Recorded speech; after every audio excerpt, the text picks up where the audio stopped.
going to hear. No, that I'm, as a long haul trucker, it's an old phrase that I use way too much. You just have to always be expecting the unexpected. So nothing's going to blindside me here. Right? Well, I don't know. I got sitting Show's next not week. over yet. Well, We'll see how it goes. All right. We'll see. No guarantee. So, I know you're an avid hunter. From time to time. When I found out that you were a hunter, the first thing I thought of is, oh my gosh, what kind of, and they told me to say this because apparently I'm not a hunter, which I'm not. Uh-huh. What kind of creatures have you killed? Well,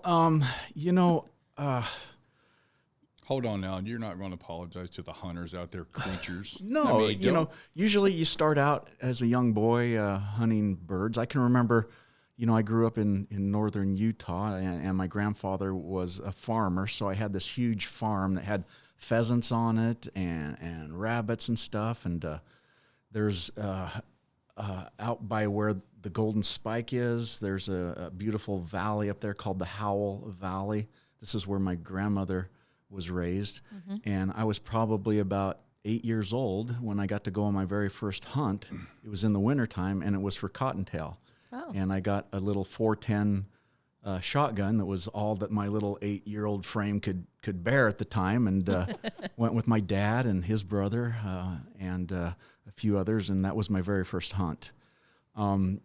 My dad, he was kind of he tried deer hunting, but was really not very successful.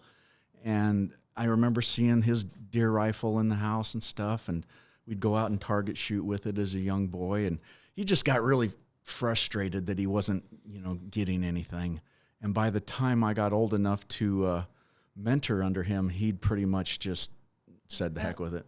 So I had to wait a long time to find a good mentor that would finally take me out and show me the finer details of how to hunt. And I met a fellow driver here at the company that was it was his family tradition to hunt every year, and that's just what they do. And I was very fortunate to be mentored under him, and he helped me get my first deer. Oh. He helped me get my first elk, and then after that, I thought I was trained up enough to where I could do it on my own.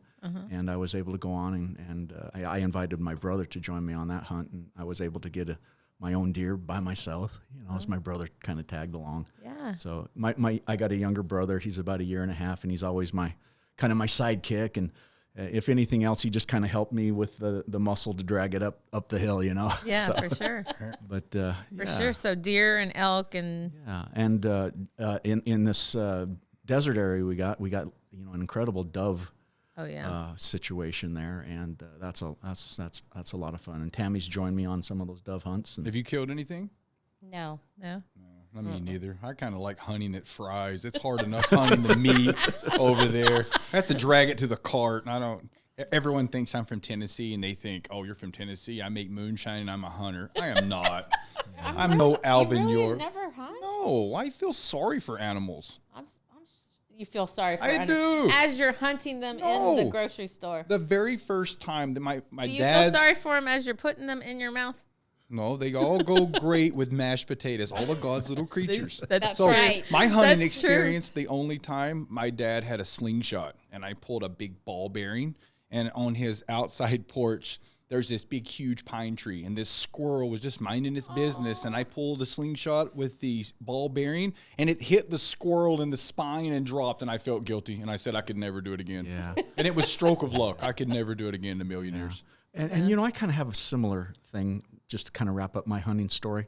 Now that I kind of was able to experience that, it's kind of like, okay, I was a part of that and got to witness the whole process. And so I haven't hunted in several years, so that's kind of where I am on it now. So. Well, Alan, if anything ever goes down and we're without food, I hope a guy like you is by me.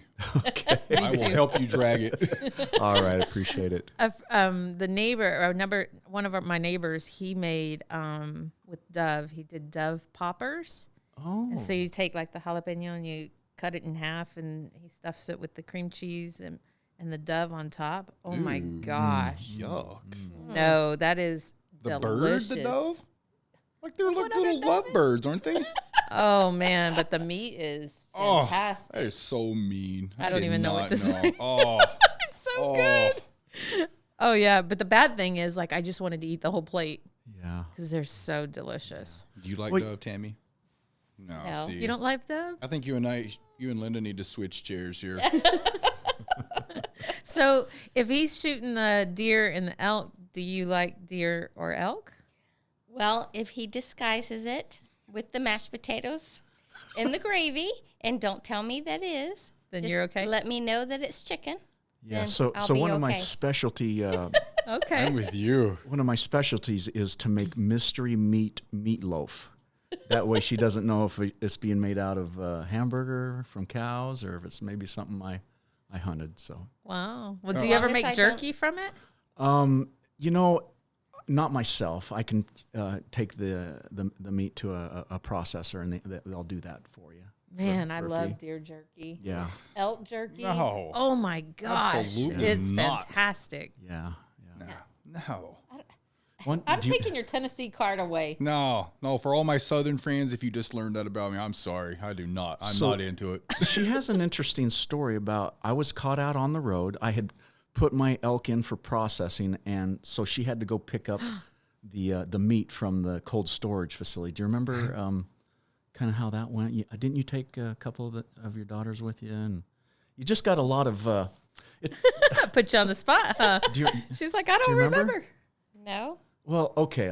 The way I remember her telling it to me, you know, the cold storage there on 59th Avenue and like Van Buren. Uh-huh. Yeah, that's where my frozen and processed and cut and wrapped meat was waiting, and I was on the road, so I sent Tammy over there to pick it up, and apparently she got a lot of you know she's a pretty beautiful young lady I got here married to me, and she was just saying she was kind of a little uncomfortable with all the warehouse workers giving her the up and down. And, Oh, she's from Savannah, Georgia. I feel more sorry for the warehouse workers. Oh, Yeah, don't let that fool you. you remember, right? Yeah. So, That's funny. but I sent her on that errand, and despite that unwanted attention, she was able to accomplish the mission. And what did you have to do with this meat? I'm more curious now. It's just like there's some part of this story, Tammy, that you're letting him leave out here. So remember, this is raw. This is a podcast here. I want to hear. Well, maybe you can talk about how the antlers. Would you like to put the glasses on to make it be more You had to pick comfortable? up the antlers too? Well, no, it's the placement of the antlers in the house. Yes. Oh. Well, we've been married for 21 years, and he, he said that he could, I could decorate the house how I wanted it, and he takes care of the outside of the house. And I said, great, no problem. So then he started getting all these animals, and so I told him, I said, okay, I'm short. I said, anything above my head is your area. So everything that we have hanging on the walls that is his is above my head, so I don't look at them.